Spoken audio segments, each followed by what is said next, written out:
How to Break Free. This was not a very enticing title, but I think if you stick around for the entire video, you'll kind of get a sense of what I mean by breaking free. And what I mean just from the get-go is that most people live a life that they don't want to live, and they willingly do that. They willingly suffer and experience the misery of their lives, even if it's not the one that they want to be living, because of the circumstances. Some of it is out of their control. Some of it is being imposed upon them by others, pressures upon them by society, the government, having to pay the bills, take care of kids. I totally get it. Circumstances are not always in your favor. So I hope in this video it'll give you a little bit of reassurance that no matter how hard it feels right now, no matter how much you feel like you're stuck in the situation that you're stuck in, it's okay. There is going to be an opportunity for you to break free. There will be a time in your life. I don't know when it is. Maybe it's tomorrow. Maybe it's next week. Maybe it's 10 years from now. I can't tell you when you will have this opportunity, but I hope when you are presented with these opportunities in your life to potentially break free from the reality that you don't want to be living anymore, and to actualize the future that you only imagine, you can only dream of, the future that you see all of these influencers online having, the future that you used to rave about whenever you were younger, when you were a kid. You wanted to be an astronaut, you wanted to be an artist, you wanted to be a singer, you wanted to be an influencer, you wanted to be whatever it was, right? And so we all have these dreams, but very rarely do we actually go out and fulfill them. So this is going to be a video about breaking free from the chains that hold you down, that hold you back, and hopefully you can take away some behaviors, some principles from this episode that you can apply into your life that'll help you to at least come to terms with the fact that it is possible. You're not going to be stuck forever, and that whenever you are presented with the opportunity, you will reach out and grab it. All right, first thing is to know what you're breaking free from. So a lot of people live miserable lives, but they don't actually know why their life is miserable. They don't know what it is precisely at the root that is causing them their misery. Because most of the time, we live our life, the actual thing that causes our misery happens, and then a bunch of other downstream things happen as a result. So there's a bunch of things that go wrong at the same time, right? I mean, I'm sure you've seen that phenomenon. It's like when one thing goes wrong, you start to feel the pressure, and then everything else seems to just fall apart at that moment. And I think that's the reality of being human, of having emotions, of having memories, of having cognition, right? We perceive things as just falling apart once one thing starts to fall apart, essentially. And as a result of this, we have all of these things that we are struggling with, that we're dealing with, that we are having to suffer through, right? And we don't know what to break free from. Like, we don't know what the actual thing we want to break free from is, because you can pick any one of them, and odds are it might just alleviate the pain for that one thing. Like, it'll alleviate the misery for just that one thing, but it's not going to actually change your life. It's not going to help you to fully achieve the freedom that you're looking for. So what you need to do is figure out what is the core cause of your misery. There's one thing in your life right now that is causing you the most, that is restricting you the most. It's holding you back the most. It's limiting your life the most. There's one thing. I promise you, there's one thing. If you're willing to be open and honest about this and almost ruthless about it, you can find the true cause of your misery. Maybe it's a person, maybe it's an environment, maybe it's a job, maybe it's a career, like whatever it is. You need to have this hard conversation and this hard experience with yourself to reflect upon what it is that's causing you the most amount of misery, the most amount of suffering. Most people try to run away from this. Most people just put on a mask and try to hide and try to run away from the truth and avoid it. That's never going to be something that you want to experience in your life, because it's always going to come back and get you. It's always going to come back and bite you. The suffering, the pain. You can numb it. You can numb it all you want, but it's never actually going to go away unless you deal with it, until you look it in the eyes and fucking deal with it. So, first thing is to know what you're actually trying to break free from.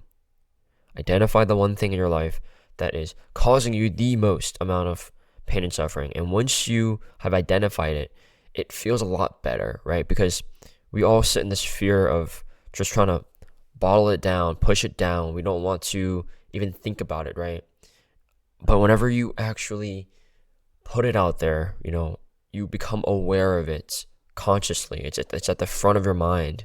Then you're not bearing it down anymore. You're looking at it. It might be a little scary. It might be, it might be anxiety inducing, but that's okay, because there's a reason why this is causing you so much trouble in your life. So once you've identified it, you need to figure out what is stopping you, like what obstacles are in the way of you overcoming that suffering, right? What is perpetuating the suffering? And so this is where the other variables come in some way. But there are certain values and beliefs and people in your life that stand between you and the life that you want, and they are the ones that maybe not by full ill intention, but lead you to further perpetuate the suffering, like further emphasize this misery that you're having. And so you need to identify what those things are, figure out what is stopping you from overcoming this suffering, and work on them one by one. You need to figure out, okay, if it's a person, I need to have a hard conversation. I need to either cut them out or figure shit out. If it's a career, maybe your misery is just like it's a culmination of everything that you've done for your career, and you're just not happy with where you've gotten. And so the requisite obstacles to escaping from that career are like, bills, your boss, your coworkers, your family, if you have to provide for them, right? There's so many obstacles, and it's incredibly difficult to just segregate yourself from those things, especially when it comes to, things like family, things like religion, things that you prioritize almost in some cases beyond yourself, right? And so this begs the question of, what is your obligation here? Like, should you be selfish or should you be selfless with your pursuit of breaking free? And the only frame that I'll give you, this is my frame, this is my opinion. You can feel free to just disagree, but I think that when you reflect upon your death, when you reflect upon the fact that we're only existing chemicals and biology, that we're all gonna not exist in the next 200 years, and in the next 300, 400 years, nobody will remember you. Nobody will remember your name. Nobody will talk about you. Nobody will even know what you are like as a person. And so, if you reframe it that way, then anything outside of yourself doesn't matter.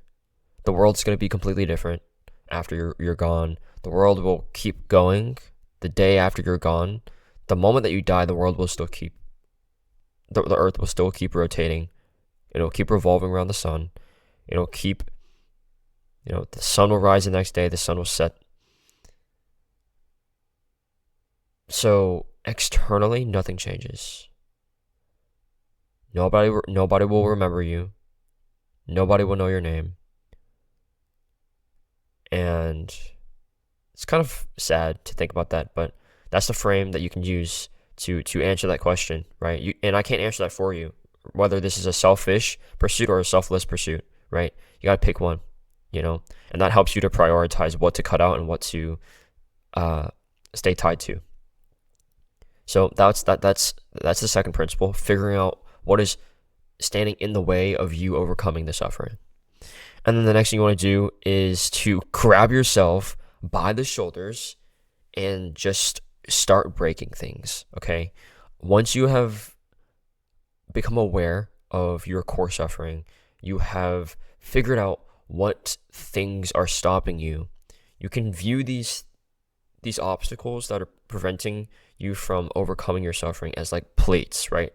Delicate plates. And so now you just need to start throwing the plates against the wall and start breaking things. Start breaking the plates. Start to look them in the eye and start to really, really deal with them. Have the hard conversation. Go quit the job. Go do the hard thing. Go move to another country. Escape for however long you need. Whatever it is, whatever obstacle it is, you need to start breaking things, because the moment you start breaking things, it becomes real, right? Because there's no going back once you have severed and broken this obstacle. Once you've hurdled it, there's no looking back. There's no going back. The only way is forward. And so you just need to start breaking things. If you want to break free, you have to start breaking things. You need to start breaking the plate. You need to start throwing things around until you reach a point where you're not burdened by this weight anymore, right? The plates and the obstacles are not weighing you down anymore. And now you can look right dead in the eye this suffering, this misery. And then you can actually plan a way to overcome it. Like, think of this misery as like this big dragon, right? At the end of the dungeon, right? And on the other side is the gate to the light, right? You've been in this dungeon all your life. You've been suffering. You've been having to fight monsters and demons, and now you're at the final boss. You've overcome all the obstacles, and now you're gonna, on the other side of that gate is the life that you want. It's the life that you deserve, but you just now need to get past this dragon. This is the core misery. This is the reason that you've fought so hard for so long. It's to reach this point. And now you have to figure out a way to deal with this dragon. You have to look it in the eye and not cower in fear. You have to stand tall. You have to be brave. You have to be willing to endure some pain, because this is not a fight that you're going to get out of unscathed, right? There's a reason why this thing has caused you so much suffering. So if you want to break free, you first need to know what it is you're wanting to break free from. Do you actually want to leave the dungeon, or is the dungeon a facade for something a little bit more meaningful to you that you just need to uncover, right? Then figure out what obstacles stand in the way. What are the side quests? What are the demons and the monsters that you need to like go to battle with to overcome these obstacles and eventually get to the core of your misery. And then finally, grab yourself by the shoulders and literally face that misery, face that core suffering, look it in the eye, right? And know that on the other side, regardless of how much pain you have to endure, on the other side of this, you will discover a better life, an easier life, a life that you actually want to live. I hope this wasn't so super philosophical. I hope that there's some behaviors you can take away from this. Breaking free. I don't think you expected to get this kind of episode based off the title and the thumbnail, but yeah, this is tough subject to talk about, but it's very necessary. I feel like so many people live their lives on autopilot, regardless of how much it sucks, regardless of how much they hate it. They just live it anyway because they feel like they don't have agency. They feel like they feel like the power is out of their hands to break free. But trust me, you have all the power you ever need. Goodbye.